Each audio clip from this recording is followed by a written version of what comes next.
Well, hello, families, friends, followers, and fans. This is Rafael Salgado of Beyond the Tech, and I just wanted to drop this quick video to let you know that a remake of my popular game Archangel: Fate of the Galactic Commonwealth is in development right now. As many of you know, Archangel was released back in 2009 for the App Store using Garage Games' iTorque 2D SDK and was met with moderate success.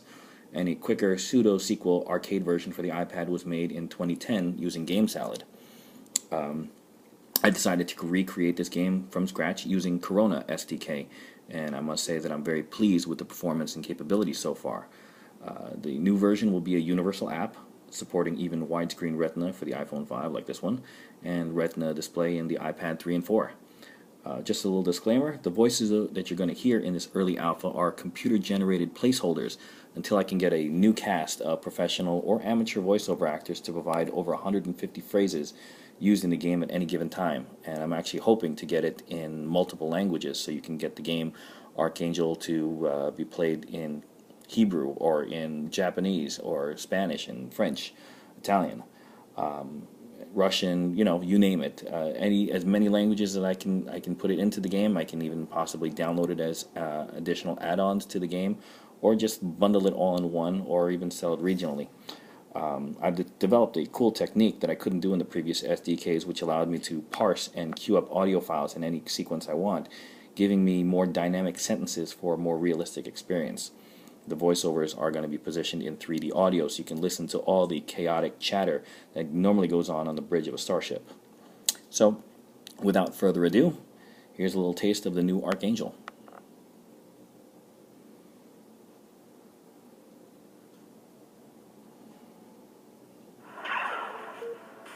We have entered sector 00.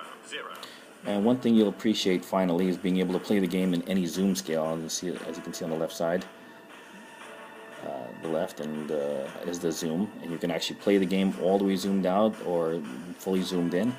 And what's nice is that when you're engaging enemies and other items, the game will actually dynamically zoom in and out, keeping you focused on what's at hand right in the middle of the screen. You can see I also have two sets of phasers now, one for the forward and aft, and of course at the same time you can hold it down and just fire in any direction you want. Oops. Same thing with torpedoes. And you can see nice missile trails that you got there. Of course, as normal, let's just slow down a bit.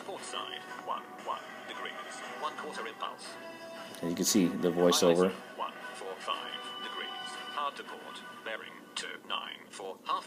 Same thing with torpedoes. No response, sir. Full phaser spread. All right. Again, these are just voiceovers that are computer-generated placeholders. So let's get to engineering. You can, of course, with engineering, you can control different aspects of the ship, redirect power, send crew to repair, like the Impulse. Damage crews, please report to Impulse Drive. All while the game is playing. So if your ship is getting knocked around, you can send engineering to repair failing parts of the ship. Let's navigate to an interesting sector. So let's go over here.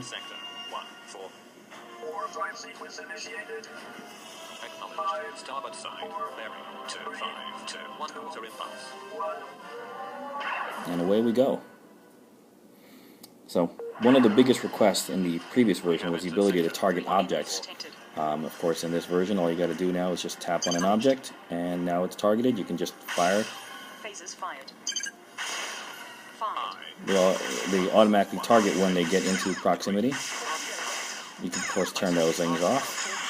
Countermeasures. This is going to get really crazy very fast because I walked into a very busy sector here. And as you can see, all I'm doing is just firing at every targeted object. You can fire sequentially, or you can fire at the closest. If you go into tactical, you can set the firing mode to go to the closest target. You can auto zoom, turn off and on. You can actually even have the ship automatically navigate for you based on the nearest target. So it'll start turning around. You can actually end up playing the game with basically just one finger if you wanted to.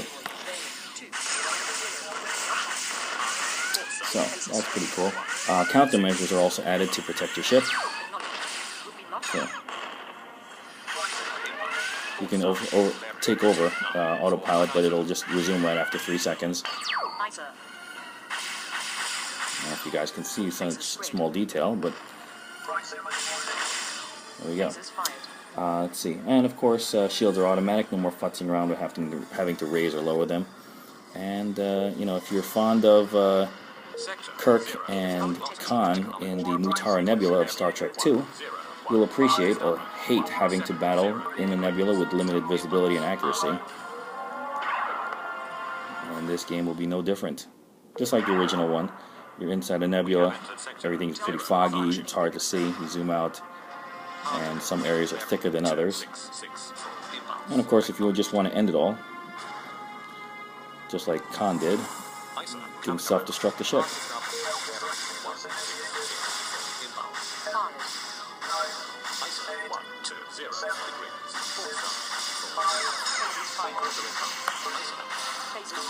Alright, adios people. Elvis has left the building. And so that's a little teaser of the new Archangel, Fate of the Galactic Commonwealth. It's in private alpha testing, so if you're interested in trying it out for yourself and providing feedback, please reach out to me. I'd like to thank the guys at Corona SDK, and this game will be released for iOS and Android before the summer hits. So thank you for watching, and hope to see you soon.